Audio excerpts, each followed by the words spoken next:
Fala pessoal, tudo bom? Mais uma vez César Alberto por aqui para falar com vocês sobre o livro O Homem Mais Rico da Babilônia, capítulo 2, O Homem Mais Rico da Babilônia. Certa vez alguns amigos de juventude foram até Arcade dizendo-lhe: você é mais venturoso do que nós, você se tornou o homem mais rico de toda a Babilônia. Enquanto nós lutamos para sobreviver, pode usar as mais finas roupas e degustar os mais requintadas iguarias, enquanto nós devemos nos dar por satisfeitos se apenas propiciamos à família uma indumentária decente ou a alimentamos da melhor maneira possível. Então como é que pode a gente viver no mesmo lugar, ter vindo das mesmas origens, você viver tão bem e eu não estar vivendo tão bem? Esse foi o questionamento deles. Contudo, alguma vez fomos iguais, tivemos o mesmo professor, participamos das mesmas brincadeiras e nem todos os estudos, e nem nos estudos, nem nas brincadeiras, você sobressaiu mais do que nós. E nos anos que se seguiram, você foi um cidadão tão honrado quanto nós. Nós viemos das mesmas origens. O que foi que aconteceu? Então, esse é um questionamento que eles tiveram com Arcade, que era um amigo rico. Se você não adquiriram mais do que uma pobre existência desde os tempos em que éramos jovens, isso se deve a que não conseguiram aprender ou não observaram as leis que governam e acumulam, que governam a acumulação de riqueza, ou seja, vocês não perceberam como se faz para ficar rico. O voluntarioso destino é um Deus cheio de malícia que não segura um bem duradouro para ninguém. Ao contrário, ele traz ruína para quase todo homem sobre quem faz chover ouro não conquistado. Olha só. Ele produz os gastadores libertinos que logo dissipam tudo o que receberam e se deixam dominar pelos mais extravagantes apetites que nem sempre podem satisfazer.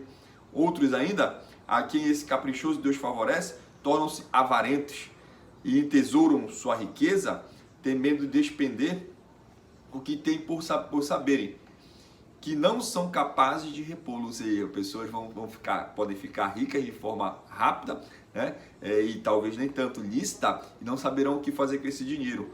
Uns ficarão avarentos, ficarão com medo de perder essa riqueza porque eles não sabem como reconquistar ela. Então, são além disso assediados pelo medo de roubo e acabam construindo para si mesmo uma vida de necessidades e secreta tristeza. Olha só, é quando o dinheiro não faz bem, a pessoa não está preparada, não conquistou aquilo sozinho, não está bem com aquele dinheiro. Há provavelmente outros que conseguem dinheiro fácil e aumentam sem deixar de se sentirem felizes e abastados cidadãos. Mas são tão poucos que só sei deles por ouvir dizer. Pensem nessas pessoas que de repente se viram herdando uma riqueza e confiram se as coisas não se passam assim. Então, pensa nas pessoas que adquiriram uma riqueza rápida, como elas viveram, como elas ficaram, elas mantiveram, elas multiplicaram a riqueza dela. Então, é muito comum pessoas que ganham em jogos de azar, em jogo do bicho, Sena, Mega Sena, Lotomania, coisas do tipo. As pessoas ganharam um volume muito alto de dinheiro, mas sem saber o que fazer com o dinheiro, naturalmente ele se esvai. Então, é interessante isso, porque para pensar rapidinho. Se você ganhasse hoje R$1 milhão, daqui a um ano, como estaria a sua vida? Você estaria com 2 milhões, você estaria de novo como você está hoje, você estaria pior do que está hoje, com dívidas altíssimas por conta do padrão de vida exuberante que resolveu obter por conta desse 1 milhão. Então é uma reflexão que a gente precisa ter e entender como é que eu faço para multiplicar meu dinheiro, como é que eu faço para transformar esse 1 milhão em 1,5 milhão, em 2 milhões, em 3 milhões, onde eu devo investir? Eu vou investir em quê? Eu vou investir em imóveis, eu vou investir em ações da bolsa, eu vou investir em um negócio próprio, eu vou investir em um negócio de um amigo, eu vou fazer algo que esse dinheiro passe a render. Então é importante que a gente consiga observar isso. Então o Arcade ele conta, em plena sua juventude, ele olhava em sua volta e observava todas aquelas boas coisas capazes de propiciar felicidade e contentamento. Percebi então que a riqueza aumentava ainda mais a potência delas. Então quanto mais rico ele ficava, mais bem sucedido ele ficava, ele percebeu que mais aumentava a riqueza. Isso é comum, por isso que os ricos cada vez ficam mais ricos. A riqueza é o poder. Com a riqueza muitas coisas se tornam possíveis. Este poder Este pode embelezar sua casa com os móveis mais refinados, aquele pode viajar pelos mares distantes, esse outro pode regalar-se com as finas iguarias de terras longínquas. E olha quem chegou para participar passando junto comigo, a minha princesa Manuela Frazão, acabou de acordar. Deixa o papai encerrar aqui, tá bom, filhinha? Já percebi que é só um vídeo. Isso. E você tá lendo. Isso. E quando percebi tudo isso, declarei a mim mesmo que reivindicaria o meu quinhão entre as boas coisas da vida. Não seria nenhum desses que se mantém à distância, observando invejosamente os prazeres dos outros. Não me contentaria em vestir roupas baratas que parecem respeitáveis. Não me daria por satisfeito por parte que cabe a um homem pobre. Ao contrário, faria de mim mesmo um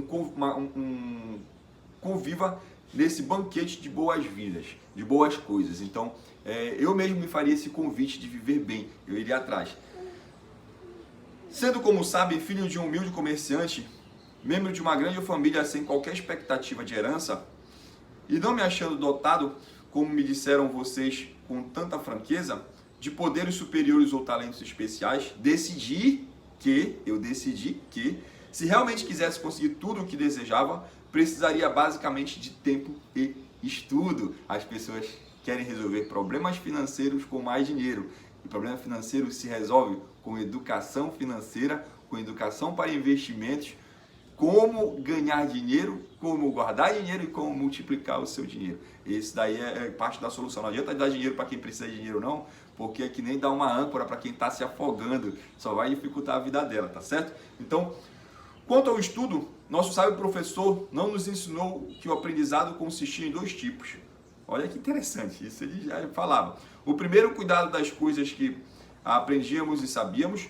O outro, baseando-se na prática que nos ajuda a encontrar aquilo que não conhecemos. Então, saber o conhecimento comum, é isso que é ensinado nas escolas, e buscar saber aquilo que nós não conhecemos. Se eu não sei como ficar rico, como eu vou fazer para aprender? Interessantíssimo. Assim resolvi que iria investigar como alguém consegue acumular riqueza.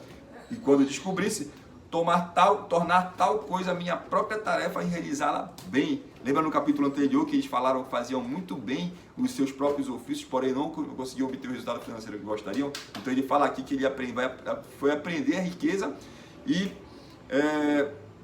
tornar isso uma própria tarefa e saber realizá-la bem, fazer tudo para fazer isso bem feito, né? Isso pode ser bem interessante para a gente refletir. Pois não é justo que devamos gozar enquanto permanecemos sob a brilhante luz do sol, compensando os sofrimentos que teremos de enfrentar quando partimos para a escuridão do mundo dos espíritos. Então, não é justo isso? Empreguei-me como uma escriba numa sala de registros. Sim, ele falou aqui que ele começou a trabalhar como escriba, né, que era uma espécie de escrivão à época, né, escrevia em argilas. Então ele copiava as informações e colocava na argila e entregava para as pessoas que tinham interesse em obter algo escrito. Então, nisso ele conheceu lá o Gamish, que era um emprestador, era um agiota da época e que era um dos homens mais ricos da Babilônia. Nesse período, o Arcade ainda não era o homem mais rico da Babilônia, tá certo? Ele está contando a trajetória dele. Então, ele perguntou para o Gamish, eu sei que você é um cara rico, como é que você conseguiu isso?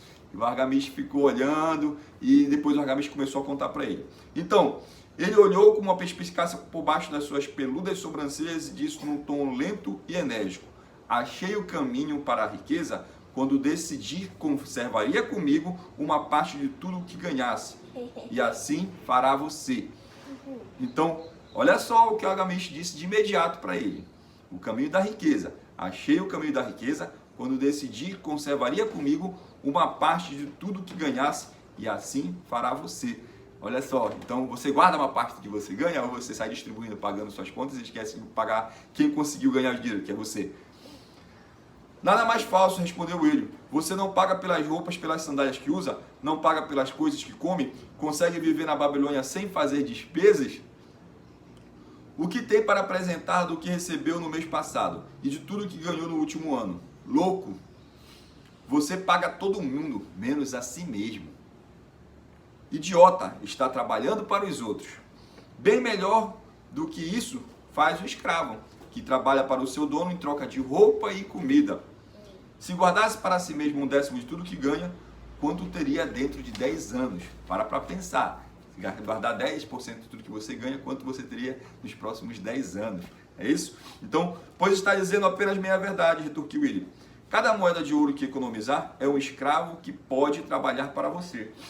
Cada cobre que essa moeda produzir, torna-se um filho apto a levantar mais fundos. Se quiser tornar-se rico, então tudo o que você economizar deve ser utilizado no sentido de proporcionar-lhe toda abundância por que você anseia. Então economize para enriquecer.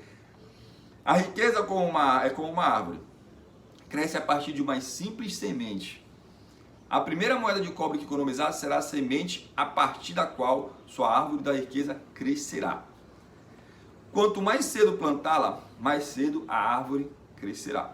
E quanto mais fielmente alimentar e regar essa árvore com economias constantes, logo chegará o dia em que você poderá abrigar-se em pleno contentamento embaixo da sombra da sua árvore da riqueza. Olha que bacana, hein?